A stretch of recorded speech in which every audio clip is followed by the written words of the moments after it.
भव्य भारत था उसी वक्त पूरे दुनिया में अपना आधिपत्य था, और आज अपना एक देश भी नहीं है।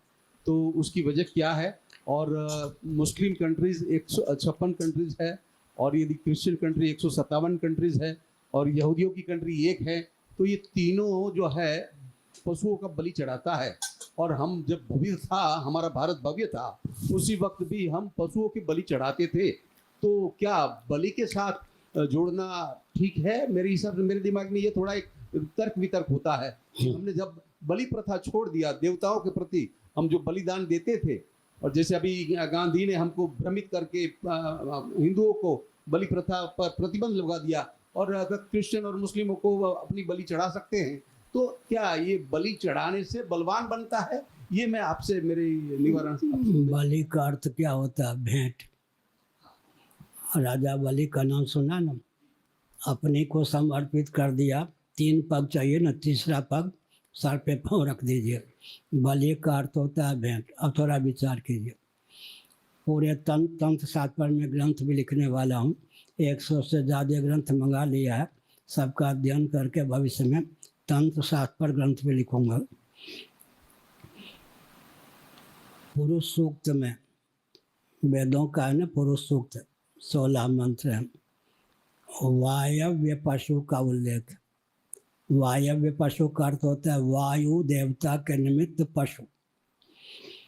अब मैं पूरे तंत्र शास्त्र वाम मार्ग का निरूपण एक वाक्य में करता हूँ।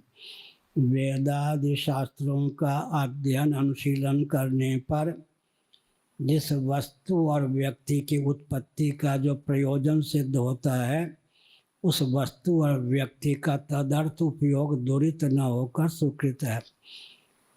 इससे उस प्राणी का ऊर्ध्वगमन होता है, उस प्राणी के जीवन में उत्कर्ष की ही प्राप्ति होती है। ये तंत्र शास्त्र का सारांश है। जिस वस्तु और व्यक्ति, हम आप हैं, स्थावर प्राणी के बिना तो जीवित नहीं रह सकते। अन्न ये सब स्थावर प्राणी है ना, इसीलिए श्रीमद् भागवत में कहा गया जीवो जीवस्य जीवनम। जो मांसाहारी नहीं है, मांस फल के गूदे को संस्कृत में मांस कहेंगे या नहीं, लेकिन स्थावर प्राणी, फल इत्यादि जो है, अन्न इत्यादि, स्थावर प्राणी का सेवन किए बिना तो हम जीवित नहीं रह सकते। इसलिए भागवत का सिद्धांत है जीवो जीवस्य जीवनम। जो जंगम प्राणी हैं वो स्थावर प्राणी का सेवन करके जीवित रहते हैं। सर्प इत्यादि, चूहे इत्यादि को भी खा लेते हैं जंगम प्राणी। जंगम प्राणी को अर्थात जंगम प्राणी के शरीर को भी प्राप्त कर लेते हैं। लेकिन मनुस्मृति का वचन है निवृत्तिस्तु महाफला। प्रवृत्ति की सार्थकता निवृत्ति में है, निवृत्ति की सार्थकता निर्वृत्ति में है। भगवत पाद शिवावतार शंकराचार्य ने 4 आमनाय पीठों की स्थापना की। चारों पीठों में एक एक अधिष्ठात्री देवी हैं। बकरे का भोग कहीं नहीं लगता है, फल मिठाई आदि का ही भोग लगता है। इसलिए निवृत्तिस्तु महाफला। मांस का अर्थ जो जान जाएगा मांसाहारी नहीं रहेगा। माम का अर्थ होता है मुझको, सौ माने सवा। आज जिसके शरीर को भोजन बना के मैं पा रहा हूँ, देह के नाश से जीवात्मा का नाश नहीं होता, देह के भेद से जीवात्मा में भेद की प्राप्ति नहीं होती। एक न एक दिन हमारे शरीर को भी वो मांस बना के खा लेगा।